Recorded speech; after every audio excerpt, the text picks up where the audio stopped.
আর একটা দোয়া শিখাই দেই। ইনশাআল্লাহ এই দোয়া করলে রিজিক তো বাড়বেই ইনশাআল্লাহ, আপনার যত ঋণ আছে ইনশাআল্লাহ আল্লাহ পাক শোধ করে দিবেন।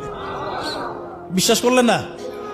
এই দোয়া শিখাই দিচ্ছি, এই জন্য আমাকে হাদিয়া দেওয়া দরকার, স্পেশালি আমাকে এখন হাদিয়া দেওয়া দরকার। এটা গুরুত্বপূর্ণ দোয়া শিখাই দিচ্ছি। আলী রাদিয়াল্লাহু আনহু বলেছেন, কোন ব্যক্তির যদি পাহাড়ের সমানও ঋণ থাকে, এই দোয়া যদি আমল করে আল্লাহ পাক ওই ঋণও শোধ করে দিবেন ইনশাআল্লাহ। আর আল্লাহর রসুল কি বলছেন দেখেন, একজন মারা গেছেন, নবী সাল্লাল্লাহু আলাইহি ওয়াসাল্লামের সময় একজন মারা গেছেন। তো নবী করিম সাল্লাল্লাহু আলাইহি ওয়াসাল্লাম বলছেন, এই ব্যক্তির কি কোনো ঋণ আছে? একজন সাহাবী বলেন, হ্যাঁ ইয়া রাসূলুল্লাহ, তো ঋণ আছে। নবীজি বললেন, তোমরা ওর জানাজা পড়ো, আমাকে ডেকো না। তোমরা ওর জানাজা পড়ে নাও, আমি জানাজা পড়তে চাচ্ছি না। আমি এখন কেমন করে আপনাকে বুঝাবো ঋণ কত ভয়ঙ্কর জিনিস।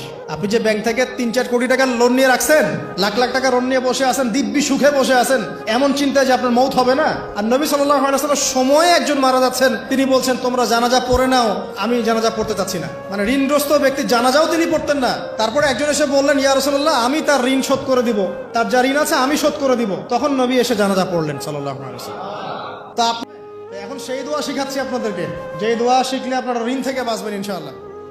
আমার সাথে বলেন, দোয়াটা হচ্ছে আল্লাহুম্মা ইকফিনি বিহালালিকা আন হারামিকা ওয়া আগনিনি বিফদলিকা আম্মান সিওয়াকা। এই দোয়াটা ছোট না, এটা মুখস্থ করবেন, সেজদায় পড়বেন, নামাজের সেজদায় পড়বেন, আত্তাহিয়াতু দরুদ শেষ তারপরে পড়বেন, নামাজ শেষে হাত তুলে করবেন, যখন তখন শেষ রাতটা করবেন। ইনশাআল্লাহ দেখবেন আপনার ঋণ বলতে কিছু থাকবে না ইনশাআল্লাহ। যদি থাকেও, বড় কোনো ঋণ থাকেও, আল্লাহ পাক অন্য কোনো মাধ্যমে এটা শোধ করার ব্যবস্থা করে দিবেন ইনশাআল্লাহ। ইনশাআল্লাহ লালমনিরহাটের 100 একর জায়গায় যত ধান হয়, এতগুলো ধান যদি আপনার আমল নামায় লিখা থাকে, মানে আপনার আমল নামা তাকদিরে আপনার তাকদিরে যদি লিখা থাকে যে আপনি 100 একর জমির ধান খাবেন তারপর মরবেন, আছে না লিখা? একটা দানা কম বেশি হবে?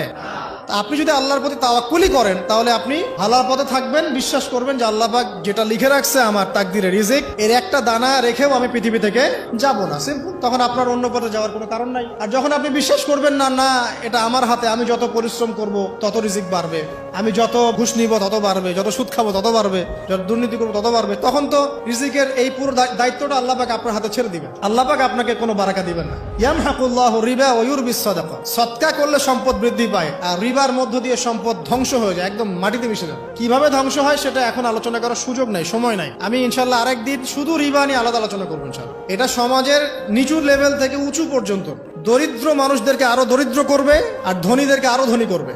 সম্পদ এক শ্রেণীর মানুষের হাতে গিয়ে জমা হয়ে যাবে, সবার হাতে সম্পদ এভাবে সার্কুলেট করতে থাকবে না। আর যখন আপনি জাকাত ভিত্তিক অর্থনীতি চালু করবেন, সদকা করবেন, হালালে থাকবেন, ব্যবসা করবেন, তখন সম্পদ এক হাত থেকে আরেক হাতে ঘুরতে থাকবে।